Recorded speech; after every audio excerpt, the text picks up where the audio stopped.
హైదరాబాద్ విమోచన దినోత్సవం సందర్భంగా కేంద్ర మంత్రి రాజ్నాథ్ సింగ్ మాట్లాడుతున్నారు. ఇప్పుడు లైవ్ చూద్దాం. अधिकारी सबको मैं हार्दिक बधाई देता हूं। आपने इस आयोजन को सफल बनाने में जो योगदान दिया है, जो आपने मेहनत की है, मैं तहे दिल उसकी भूरी भूरी प्रशंसा करता हूं। मेरे साथियों, आज ही के इस आयोजन में संस्कृत के रंगों से जुड़ने के लिए सारे कलाकारों को और उनकी पूरी टीम को तहे दिल में हार्दिक बधाई देता हूं।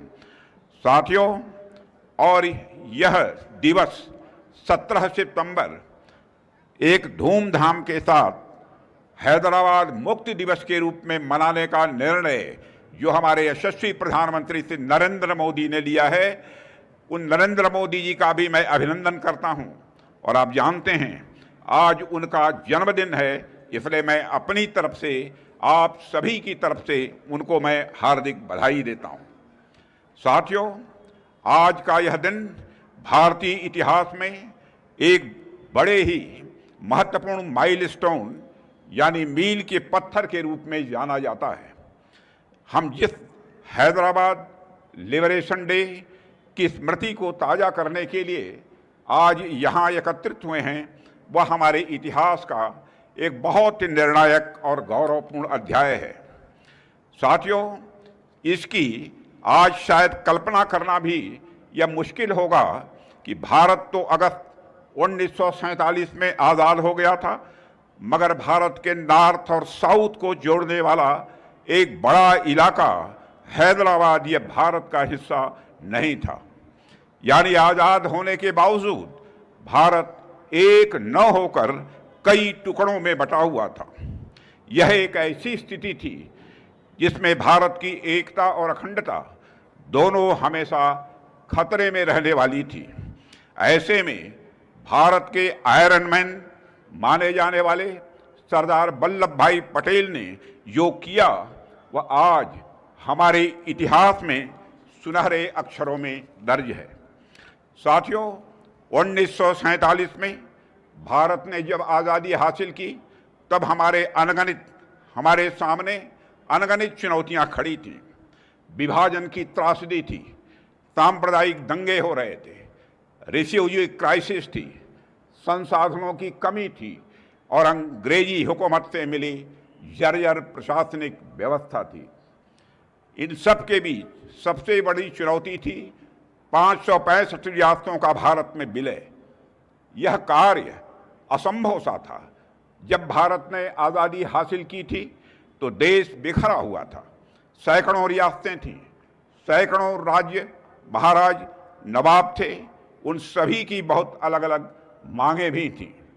कई तो अपना खुद का देश भी चाहते थे। भारत की एकता पर सवालिया निशान लगे हुए थे। ऐसे समय में लौह पुरुष सरदार वल्लभ भाई पटेल ने सूझबूझ, साहस, दूरदृष्टि, अद्वितीय नेतृत्व और संकल्प के साथ असंभव काम को संभव करके दिखाया था। साथियों, रियासतों का भारत में उन्होंने विलय कराया। भारत को उन्होंने एकता प्रदान की। एक सूत्र में पिरोकर अखंड भारत की नींव यदि रखी थी तो हमारे सरदार वल्लभ भाई पटेल ने रखी थी। स्वतंत्रता के लगभग 12 वर्ष बाद डॉक्टर राजेंद्र प्रसाद जी ने लिखा था, भारत के पूर्व राष्ट्रपति ने, कि यदि आज भारत एक है तो यह बहुत हद तक सरदार पटेल की स्टेटमैनशिप और प्रशासनिक क्षमता के कारण ही यह संभव हो पाया है। गांधी जी का मानना था कि रियासतों की समस्या इतनी कठिन थी कि इसे केवल सरदार पटेल ही सुलझा सकते थे। महात्मा गांधी ने लिखा था, the problem of the state is so difficult that you alone can solve it. Sardar Vallabh Bhai Patel के प्रति महात्मा गांधी का इतना बड़ा विश्वास था। गांधी जी का आकलन अंततोगत्वा सही साबित हुआ। सरदार पटेल ने राजनैतिक परिपक्वता और कुशल रणनीति के बल पर रियासतों को शांति से भारत में मिला लिया। भारत और भारत के लोग सदैव सरदार पटेल जी के ऋणी रहेंगे मेरे बहनों भाइयों, यह मैं विश्वास के साथ कह सकता हूं। साथियों, पर हैदराबाद के मामले में आप जानते हैं बातचीत पूरी तरह से विफल हो गई थी। निजाम ने स्टैंड स्टिल एग्रीमेंट तक का सम्मान नहीं किया। तब सरदार पटेल ने निजाम को दिखा दिया कि शास्त्र नीति के साथ भारत शस्त्र नीति को भी जानता है। सरदार पटेल के नेतृत्व में भारत ने ऑपरेशन पोलो प्रारंभ किया।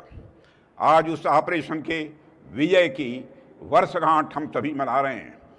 17 सितंबर वह तारीख है जब सरदार पटेल ने भारत विरोधी निजाम को भारत में विलय के लिए विवश कर दिया था।